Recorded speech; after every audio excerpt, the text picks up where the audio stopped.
Hello again, friends. Chrissy here from A Little Glam, A Lot of Mom. It's been a while, but I'm back.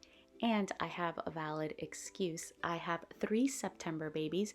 So, as you can imagine, we've been in birthday chaos and in birthday bliss. So, in honor of them, in today's video, we're sharing our favorite birthday traditions. Birthdays around here are a big celebration, and not in extravagant gifts or parties, but in traditions and labors of love from each and every one of us in making the day special.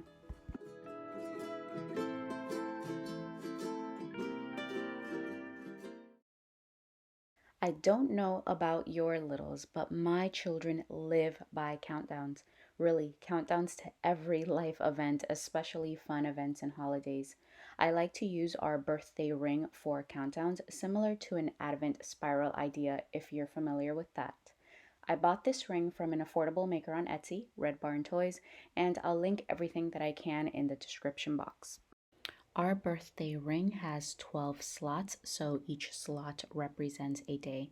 And I like to form it in sort of like a path or a journey, sort of speak, towards the birthday candle, which of course represents the birthday. And so this is where you can get creative, and I always encourage you to use what you have. I'm actually going to attempt to recreate a DIY version of the birthday ring for my toddler's birthday, which is going to be later this fall. So I'll be sure to share that DIY video with you.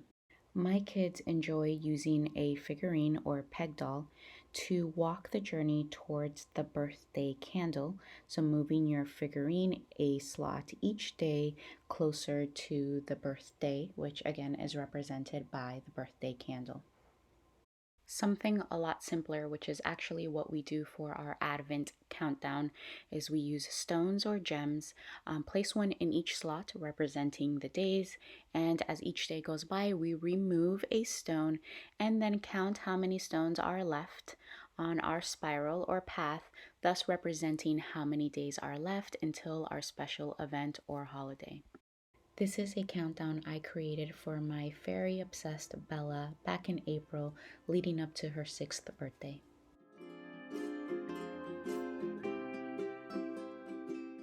To mark the day or evening before a birthday, we enjoy a handicraft activity of candle rolling our own birthday candles. It's a meaningful and intentional form of preparing for one's self celebration, in my opinion, and also a fun activity to do in togetherness as a family, and that can be shared with siblings and younger siblings, and them taking part in the festivities and not feeling left behind. For us, it's important to plant spiritual values in our children, shifting their hearts towards the beautiful miracles that are their life and their birth stories, and rejoicing in other things besides materials, such as gifts, but also in simple birthday preparations and traditions, which are part of the occasion. We buy our 100% beeswax candle rolling kits from achildsdream.com. The honeycomb beeswax smells so wonderful. The kit includes 6 yards of natural cotton wick, and the special glow each one gives is truly special. We can never go back to a regular birthday candle.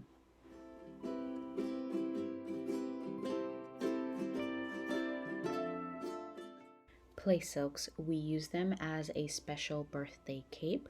We drape them everywhere as banners or over the table as a tablecloth. They make for beautiful decor, but also for gift wrapping. It reduces waste, reduces costs, and again, I talk about having younger siblings involved or partake in celebrating their best friend that is a brother or sister. Playsilks make gift wrapping for younger siblings easy, and in my opinion, it makes for the most beautiful gift wrapping I've ever seen.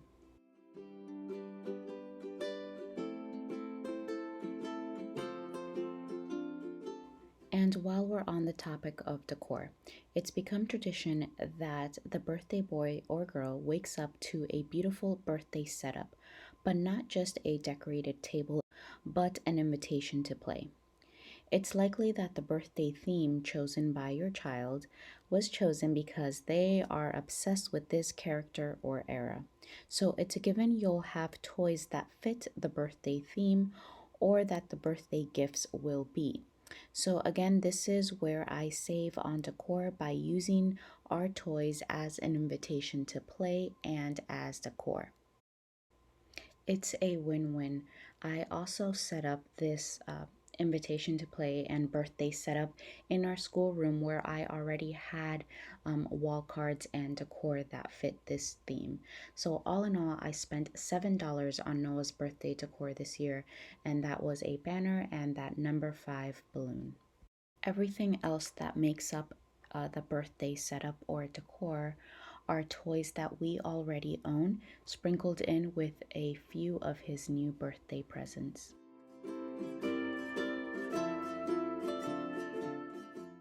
Handmade gifts. Every year, we gift more and more handmade gifts made by each other. Every family member showcases and puts their God given talents to use. My teenage son is in charge of the family birthday card. I crafted up knights and dragon peg dolls that Noah's been asking for. My husband used his artistic skills to paint an awesome dragon and royal horse. My teenage daughter, who is the baker in our home, gives us the most delicious personalized birthday cakes every birthday, among helping with any other craft she can because she's a crafter at heart, just like her mama. Birthday celebrations in our home come together as a true family affair of love.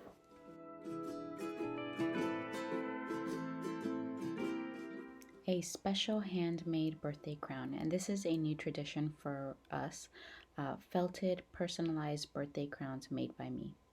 I let Noah take part in choosing colors, designs, and it really was a joy for him to see daily progress to what became his special birthday crown.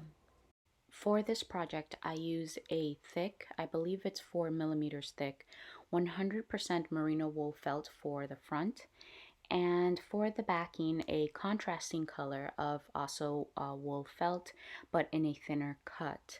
I also used cotton embroidery thread and wool roving. Now, this can certainly be made of whatever fabric or material you're comfortable with, you'd wish, or you have on hand. It doesn't need to be needle felted either. You can hand stitch and embroider with a thread and needle. Crafting is my happiness, so this was my shot at attempting to needle felt. The fabric, so the wool felt and the wool roving, is from achildsdream.com. The needle felting kit is an inexpensive kit off of Amazon. I don't have anything else to compare it to as it's my first kit, but I needed something inexpensive to start off with, and I think it did the job just right. It cost me about $10, and again, that was on Amazon. The embroidery thread is just from my local craft store. So the crown isn't perfect. There are some mistakes and there are some things that I will do differently in my next birthday crown creation. I have some sloppy stitching that I can avoid by just slowing down a little bit, and I added the backing, the green backing, too soon. I should have done that after needle felting so that the wool roving wouldn't show through the backside. But you know what? That's okay because I'm not a perfect mom, and Noah is still over the moon with how his birthday crown turned out. Most importantly, I poured all of my love into Noah's birthday crown, and he felt that. He recognized it, and I also had so much fun making it, so it's become such a sweet new tradition in our home.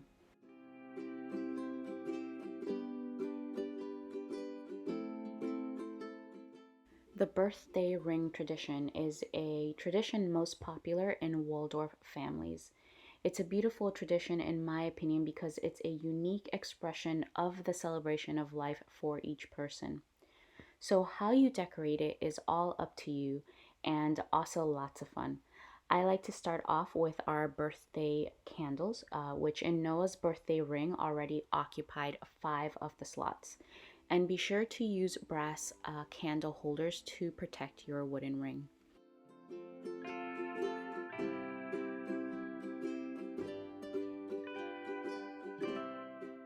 I always make the number ornament from materials from my local craft store and watercolor paints. You can also buy ornaments from popular wooden toy makers like Grimm's or Handmade on Etsy. I'll have some shops linked down below. And traditionally, wooden ornaments are what's used to decorate birthday rings. But again, you can use what you'd like and what fits your budget. One can also adorn the birthday ring with wooden figures or toys or just pieces that you already have on hand that represent the season of the birthday boy or girl being born in. So, for example, Noah is my September baby, or actually one of three of my September babies. So, I can adorn his ring with some acorns. For a summer baby or a beach baby, I would adorn it with seashells. For an April baby, I can use our beautiful green wooden tree. So I have seen rings adorned with photos, stones. I've seen beautiful ornaments made from felt and clay. So really use your talent and creativity.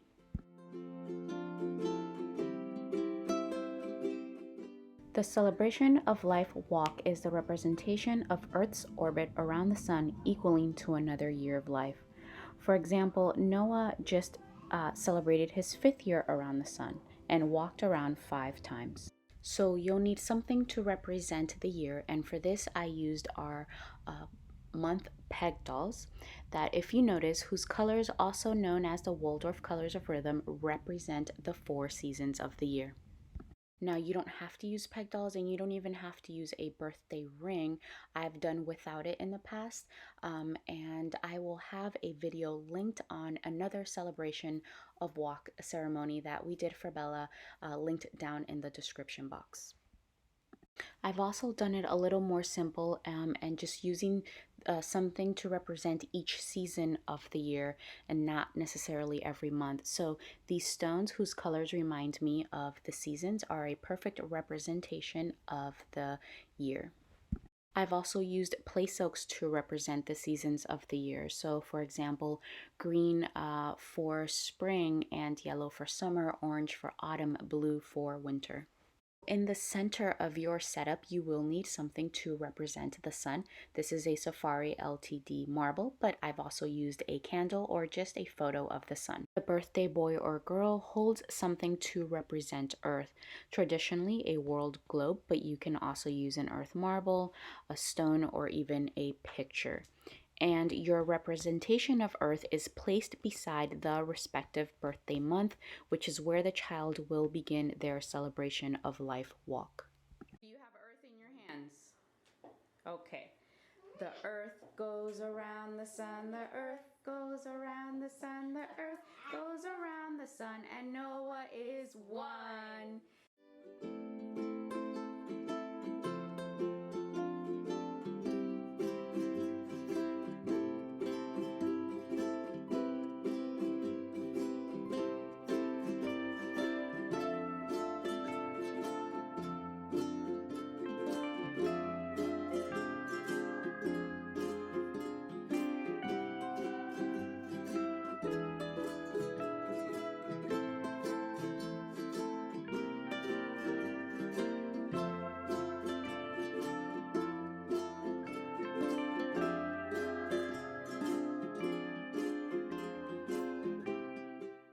Another fun idea is to create your own celebration or ceremony according to the child's interest or milestones.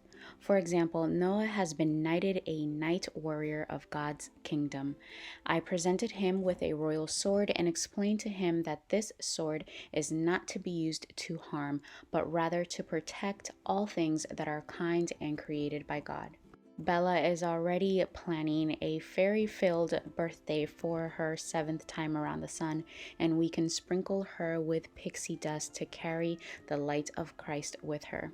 My Luna is without a doubt a mermaid, so she will be crowned with a beautiful seashell crown to wear proudly as she is a daughter of the king.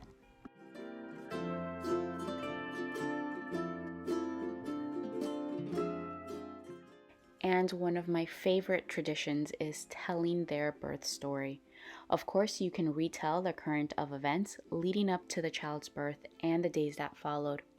You can also choose a picture of the child at each year and commemorate a special event or milestone at that year. For example, Noah became a big brother at the age of 2, and I'd show him a picture of him snuggling his newborn sister. Of course, not all birth stories are magic and rainbows, so you can most definitely write one. Not necessarily rewriting their birth stories or line, but highlighting the beauty that is in each unique birth story. All right, friends, and those are our top 10 favorite birthday traditions for a meaningful birthday. I hope that this video inspired you to adopt some of these traditions or maybe just create your own traditions in your home to make birthdays less about materialism and more about celebrating the beautiful workmanship that we are and the life that we're given. Until our next video, thanks for watching.